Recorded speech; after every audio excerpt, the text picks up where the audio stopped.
The next one is security and productivity. It's always clashing.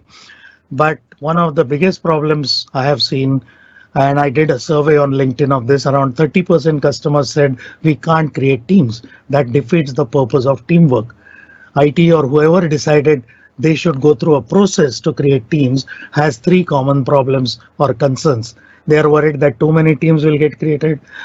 Teams will be created by people with names like MD, CEO, HR, and internal phishing will happen, or our SharePoint quota will get exhausted. All these three are not valid arguments. There is a governance associated with every one of them. I have written an article on that, and I'm sure many of you know the solutions. So if anybody is blocking Teams creation for these, please educate them. Another very common problem is blocking external sharing. This happens with SharePoint, Teams, and OneDrive. So anything based on SharePoint platform.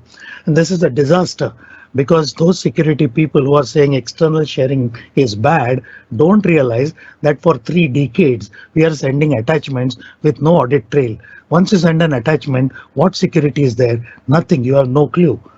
The fact that the file remains with you is better than any attachment you can think of. So educate them.